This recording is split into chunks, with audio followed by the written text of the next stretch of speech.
Hey everybody, what's up? I'm back with another movie review, and this time it is for the feature film My Academia, Two Heroes. So this is going to be a little special.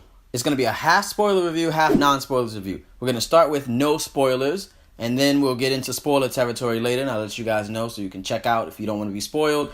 Come back and watch it after you've seen the film. So without further ado, let's get started. So, My Academia, Two Heroes. For those who don't know, My Hero Academia is an anime series that's going on currently right now, and it is awesome. Love it. People love it. I love it. It's a huge fan base, and this is the first feature film of the series. So, this movie, just as well as the series, features our number one favorite hero, All Might, and his young apprentice, Deku, aka Midoriya. So, in this film, they are headed to the Hero Expo, where we see some of our favorite characters there. They're invited by one of All Might's older friend's daughters, and that's where our story jumps off. So, what do I think about this film? This film is awesome. I think it's a great first installment to the My Academia film series. If there is going to be more, it's a great first installment. So there were a lot of things about this film that I liked, a lot of things that I actually didn't like, but we're going to get into that now. Being an anime film, I know anyone who's familiar with anime feature films know that there are a lot of shortcomings that they come along with. One of them being, most of them are non-canon, meaning everything that happens in the film doesn't really correlate with the series because the series progression has to go unaltered in the show. And things that happen in the film are kind of retconned because it's hard to keep track of things that happen in the movie and then relate them back to the series. My Academia 2 Heroes is no exception. Most of this story is a non-canon story. So I'll get into negatives about that later, but there are also some positives. So, starting with positives about this film is the action sequences. The action sequences in this film are stunning. Particularly, there's this beginning sequence with a younger version of All Might that you may have seen in the trailer.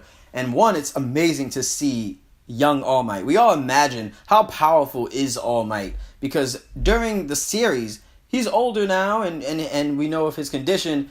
And for those who don't know, he's not the hero that he used to be in the series at this point. Yet he's still so powerful and so strong. So to see a younger version of him in this film, forever how long it may be, is awesome. And those sequences during the ones that I'm describing, those fight scenes in particular, are awesome. The colors, the action, everything is just spot on, and it just looks so crisp and clean. And again, some scenes towards the end with the action was also stunning. It was explosions and colors and characters each having their action moment and a giant action set piece at the end. That was awesome.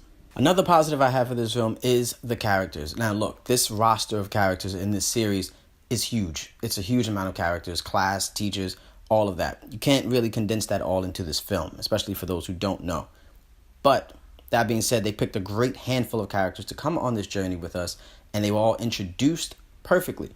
Character introductions are great in this film, especially because they took the characters and what makes them those characters so strongly and used that in their introduction. We have Bakugo in this film, we have Todoroki in this film, we have Yaoyorozu, but each one has their own little character moment, which also makes it great. Now, my last positive of this film, besides the fact that I do love this film, is the music. And everyone can agree that My Hero Academia has a great score in their series. And for those, again, who don't know or watch the series, their music is amazing. For an anime or just for an animated cartoon, period, their scores are incredible. You feel the heroism, you feel the strength, the determination, and the sadness also.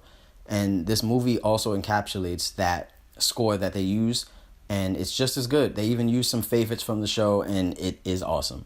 All right, now starting to move on to the negatives. And like I said before, this film being non-canon, most anime films can be non-canon.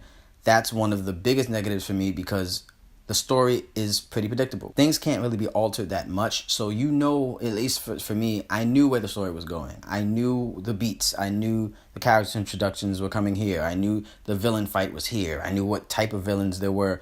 Like, it's not really anything eventful because it can't be altered too much into the story. Character growth can be minimal, but not huge.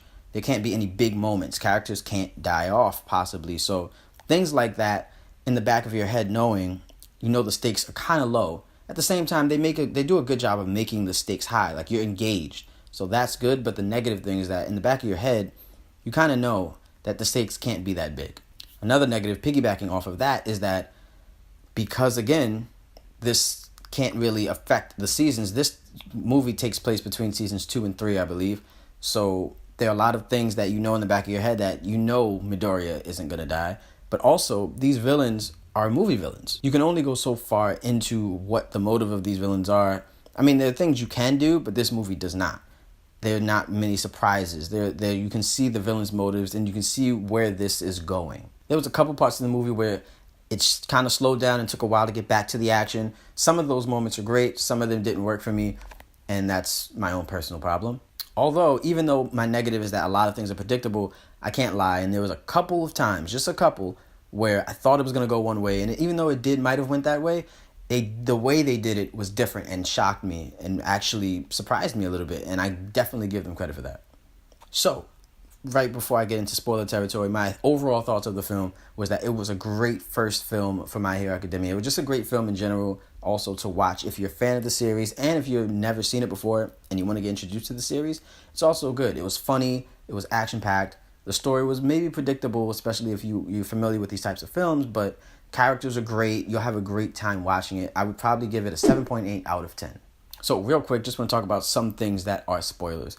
So, my favorite personal moments in this film happen towards, well, first is the beginning when we see a young All Might and him being in America. Like, it was just awesome to see All Might in his, like, glory college younger days, like, because of his condition now.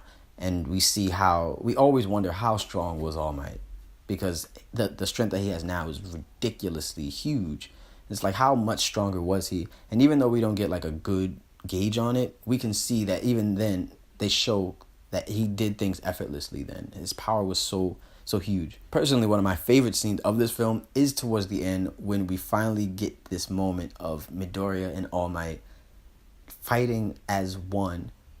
And it's just cool because both of them have the same ability. Both of them have All for One. So just to see it being implemented, like both of them fighting together, it's kind of like a father-son moment, really. And when you see All Might running and you see Midoriya running, like that shot and the way the camera goes on it and the music playing and you have You Say Run play behind it is just, is dope. It's phenomenal. And then some of the negatives that I did have before, like I forgot, it was his name, David. I forgot what the friend's name was, but you knew that he had something to do with it. You knew the villain that was the head villain was going to be the head villain. You knew his motive was weak. You knew that they were going to team up to defeat him. You know that David was... Well, what I didn't know, and I do give them credit for, is when they were going to shoot David's assistant, and you thought they shot the assistant, but they actually shot David. His name's not David. I'm really going to be upset. There were some characters they left out that I really like. I like Mina. I like Sue. But like I said before, you can't really fit all of those characters in there. And they had their cameos, so I do appreciate that. Also, can't forget Melissa. Melissa was a great character in this film. She actually did something. Her relationship with Izuku was really cool and really fun to watch because they had great chemistry. And seeing Ochako get jealous was hilarious. That's it for this review. If you've seen this movie, what did you think about it? Did you like it? Did you not like it? If you haven't seen it, unfortunately, it's not in theaters anymore. But it will be streaming, I believe, early next year. So definitely check it out. If you want to, I recommend that you check it out. So, with that being said, make sure you look out for more of my movie reviews in the future. And until next time, peace.